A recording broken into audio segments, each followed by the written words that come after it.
Bismillahirrahmanirrahim. Assalamualaikum warahmatullahi wabarakatuh. Alhamdulillah nahmaduhu wa nasta'inuhu wa nastaghfiruh. Wa na'udzu billahi min syururi anfusina wa min sayyiati a'malina. May yahdihillahu fala mudilla lahu wa may yudlil fala hadiya lahu.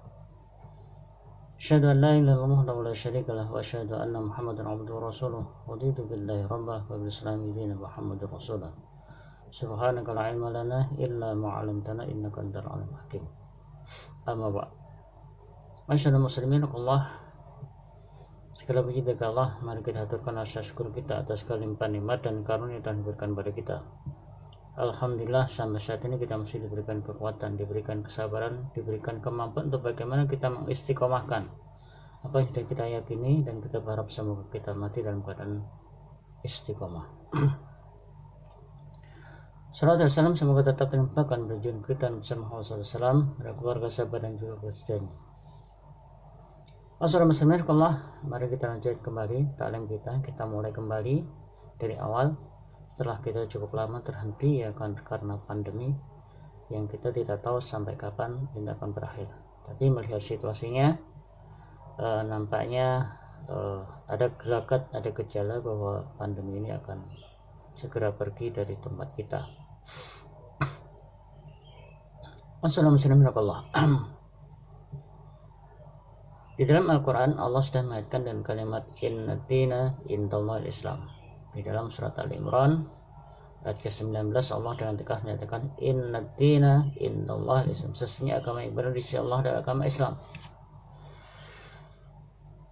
Mari kita pahami ya ayat ini, dan kita coba mengkondisikan, mentarbiyah diri kita untuk bagaimana kita siap menjadi orang Islam. Karena kalau kita melihat gejalanya, fenomenanya itu semakin hari kita melihat perjalanan hidup kita, maka kita melihat betapa umat Islam di akhir zaman itu sudah mulai tidak peduli lagi dengan urusan-urusan agamanya. Itu bisa jadi karena memang di dalam hadis dikatakan badal Islamu ghoriban wa sayu'udu ghoriban. Islam itu datang dalam keadaan asing, dalam keadaan aneh. Wa sayu'udu ghoriban, dan nanti akan menjadi aneh kembali, menjadi asing kembali. Ini apa? Menggambarkan bahwa kita sebagai orang Islam harus siap menghadapi situasi di mana Islam sudah mulai tidak dikenali. Padahal kalau kita mau, ya, padahal kita peduli, ya, sebenarnya Islam itu adalah agama yang akan membimbing perilaku kita, membimbing langkah-langkah kita untuk bagaimana kita bersikap sesuai dengan apa yang dikehendaki Allah Sang Pencipta. Karena itu coba kita lihat bagaimana betapa Allah peduli dengan urusan nasib kita sebagai manusia itu dengan berbagai pesan-pesan yang selalu disampaikan, baik itu di atas mimbar ketika hari Jumat maupun pada saat kita berhari raya. Kita selalu diingatkan oleh Allah dengan kalimat, di antara kalimat yang selalu kita diwasiatkan kepada setiap khatib yang berdiri di atas mimbar, kalimat ittaqullaha haqqa tuqatih wa la tamutunna illa wa antum muslimun. Bertakwalah kalian kepada Allah dengan sebenar-benarnya takwa, dan jangan sekali-kali kalian mati melainkan setelah menjadikan diri kalian orang yang berislam secara kafah, secara totalitas. Mari kita coba melihat kembali ya bagaimana Islam di masa awal itu sangat tidak disukai oleh orang-orang Arab Quraisy, sangat dibenci betul. Ya, ketika itu kita melihat ya betapa Islam itu ya memang menyampaikan ajaran yang berbeda dengan ajaran yang berkembang di masyarakat. Coba perhatikan, kalau ketika kita melihat ya masyarakat Arab jahiliyah demikian getolnya menyembah berhala, Lata, Uzza, Hubal, dan ratusan berhala-berhala yang lain, justru Islam datang dengan kalimat yang menyimpang, kalimat tauhid. Qul wallahu ahad, Allahus samad, lam yalid wa lam yulad wa lam yakul lahu kufuwan ahad. Dalam asbabun nuzul ayat ini diceritakan bahwa ketika itu orang-orang Quraisy bertanya, wahai Muhammad, coba terangkan Tuhanmu itu apakah dia terbuat dari emas ataukah terperak atau terbuat dari perak. Maka turunlah ayat ini, Qul wallahu ahad, Allahus samad, lam yalid wa lam yulad wa lam yakul lahu kufuwan ahad. Dan secara simpel mengatakan bahwa Allah itu Esa. Allah tempat kita berkata, tempat kita memohon. dia tidak beranak dan tidak boleh diperanakan, dan tidak ada satupun yang setara sebanding dengannya. Ini menggambarkan bahwa kita harus siap menjadi orang Islam, harus siap menjadi orang yang berbeda. Karena itu, masyarakat muslimin Allah, kalau kita coba renungkan kembali ya, menjadi orang Islam itu adalah menjadi sebuah pilihan hidup. Padahal kalau kita melihat kembali ya, sebenarnya Islam yang ditawarkan Allah, diberikan Allah kepada kita adalah ajaran yang cocok ya, dengan karakter kita sebagai manusia. Coba lihat di dalam surat Ar-Rum ya, surat 30 ayat 30, Allah dengan tegas menyatakan fa'akim wajhaka lid-dini hanifa fitratallahi allati fataran nasa 'alaiha la tabdila li khalqillah dzalika dinul qayyim walakin aktsaran nasi la ya'lamun. Maka hadapkanlah dirimu kepada agama yang lurus. Fitratallahi allati fataran nasa 'alaiha, itulah fitrah di mana Allah telah menciptakan manusia itu dalam keadaan fitrah.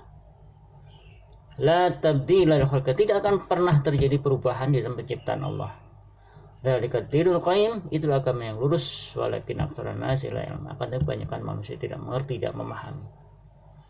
Jadi kalau kita sudah berislam ya, sadar bahwa kita sudah cocok dan fitrah kita, hardware-nya ya, kita diciptakan Allah dalam kejadian sebaik-baiknya, software-nya Islam memberikan sebuah ajaran yang akan membimbing kita menjadi manusia yang dikehendaki oleh Allah SWT. Muslimin kalau ayo kita coba ya merenungkan kembali betapa di saat-saat akhir ini kita betul-betul dihadapkan dengan sebuah kenyataan betapa kita menjadi orang Islam, menjadi orang mutakin itu bukan pekerjaan yang mudah. Banyak rintangan, banyak godaan, khususnya godaan yang memang muncul dari kalangan yang selalu kita sarankan, yaitu setan laknatullah. Jadi yang namanya iblis, setan, tidak pernah berhenti untuk memalingkan kita dari jalan kebenaran, untuk menjadikan diri kita orang-orang yang ingkar. Jadi mari kita coba mengkondisikan mentarbiyah kita. Mari kita coba tegakkan agama ini dengan sebenar-benarnya. Lakukan sholat dengan sebenar-benarnya, pemahaman yang benar. Lakukan ibadah-ibadahnya dengan pemahaman, dengan ruhnya ya.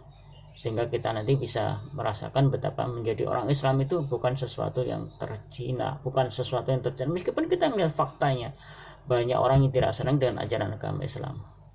Karena memang suatu saat kita akan menghadapi situasi seperti itu. Wa sa'udu ghariban, nanti akan menjadi asing kembali. Karena itu nasihatnya apa? Di dalam hadis yang ditahrij oleh Imam Ahmad dikatakan, fatuba lil ghuraba alladzina yuslihuna idza fasadan nas. Alladzina yuslihuna idza fasadan nas. Maka di sana dikatakan, jadi beruntunglah orang yang mau hidup dalam keterasingan. Siapa mereka? Yaitu orang yang memperbaiki tatanan-tatanan yang sudah dirusak oleh kebanyakan manusia. Semoga ya awal ini menjadi kegiatan yang menjadikan diri kita istiqomah, dan kita berharap semoga Allah mewafatkan kita dalam badan husnul khatimah sebagaimana yang selalu diwanti-wanti oleh setiap khatim beri atas midar wala tamutunna illa antum muslimun. Semoga ini menjadi renungan kita. Mari kita cukupkan dan baca alhamdulillahirabbil alamin.